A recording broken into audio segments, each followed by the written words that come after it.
Shalom, salam sejahtera, selamat berakhir pekan. Kita akan mendengarkan firman Tuhan. Sebelumnya kita berdoa terlebih dahulu. Tuhan, terima kasih kesempatan yang Tuhan berikan kepada kami untuk membaca dan merenungkan firman-Mu. Terangilah hati kami, pimpinlah kami supaya kami dapat memahami firman-Mu dengan baik. Dalam nama Yesus kami sudah berdoa. Amin. Mari kita membaca firman Tuhan dari Wahyu 3 ayat 8. Aku tahu segala pekerjaanmu. Lihatlah, aku telah membuka pintu bagimu yang tidak dapat ditutup oleh seorang pun. Aku tahu bahwa kekuatanmu tidak seberapa, namun engkau menuruti firmanku dan engkau tidak menyangkal namaku.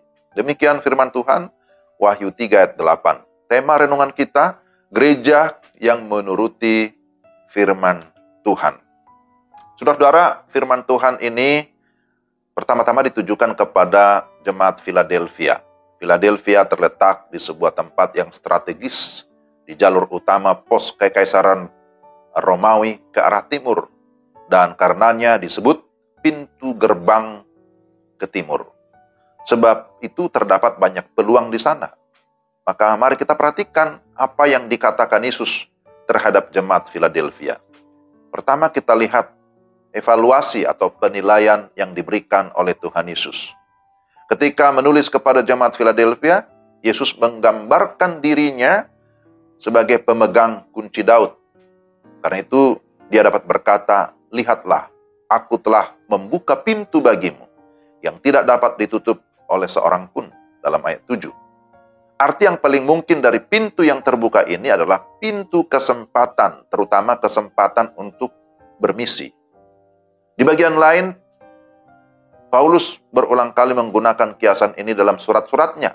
Misalnya, dari perjalanan misi pertamanya, Rasul Paulus menceritakan bahwa Allah telah membuka pintu bagi bangsa-bangsa lain kepada iman. Kisah 14 ayat 27. Lalu pada perjalanannya yang ketiga, ia menulis, terbuka kesempatan bagiku untuk mengerjakan pekerjaan yang besar dan penting di Efesus. 1 Korintus 16 ayat 9. Dalam bahasa Yunani secara harfiah, kata yang diterjemahkan sebagai kesempatan adalah pintu.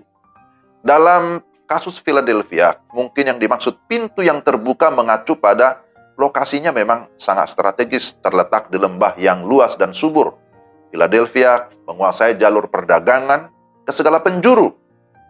Ya, seorang bernama Sir William Ramsay, seorang arkeolog pada abad ke-20, menulis bahwa maksud para pendiri kota di abad kedua sebelum Masehi adalah untuk menjadikannya pusat peradaban Yunani Asia dan sebagai alat untuk menyebarkan bahasa dan juga tata krama Yunani.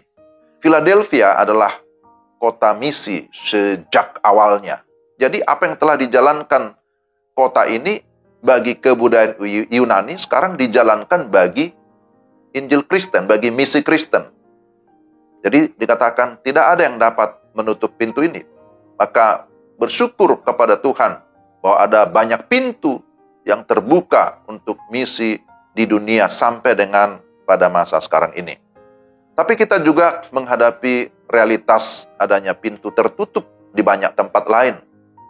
Ya, karena masalah politik, karena masalah kekuasaan, karena pemerintahan yang tidak bersahabat, yang membatasi kebebasan beragama. Bisa juga karena pintu budaya yang tertutup bagi orang lain. Bisa juga karena masalah kesukuan dan masalah ras. Ada banyak sekali ya hal-hal yang bisa menutup kita untuk bisa masuk di dalam pemberitaan Injil ke satu suku tertentu atau ke bangsa tertentu. Tetapi kita kembali kepada bagian ini. Yesus berkata, aku tahu bahwa kekuatanmu tidak seberapa, namun engkau menuruti firmanku dan engkau tidak menyangkal namaku. Inilah yang sangat penting menjadi kekuatan gereja dalam menjalankan pelayanan atau kekuatan dalam misi, bahwa Yesus memberikan jaminan bahwa dia memberikan penyertaan di dalam menjalankan tugas pelayanan. Lalu yang kedua kita lihat nasihat yang diberikan Yesus bahwa dalam menjalankan misi selalu ada tantangan, baik dari dalam maupun dari luar. Sebab itu Yesus berkata, peganglah apa yang ada padamu, supaya tidak seorang pun mengambil mahkotamu. Ayat 11. Tuhan sungguh membuka pintu kesempatan, tetapi juga sudah memberi kunci yang menyimbolkan kuasa. Dengan tetap berpegang pada Kristus dan firman-Nya, maka gereja tetap kuat di dalam menjalankan misinya. Yesus berkata bahwa kekuatanmu tidak seberapa, namun ketika gereja bergantung sepenuhnya kepada Tuhan, maka Tuhanlah yang memberikan kekuatan dan membuka pintu bagi pemberitaan firman, bagi penginjilan, agar semakin banyak orang masuk melalui pintu yang sebenarnya. Nah, pintu itu bicara tentang Yesus Kristus. Dialah pintu, jalan menuju kepada keselamatan yang abadi. Jadi inilah tugas utama gereja ada di dunia ini, yaitu untuk menjalankan mandat atau misi pemberitaan Injil sampai ke ujung-ujung bumi.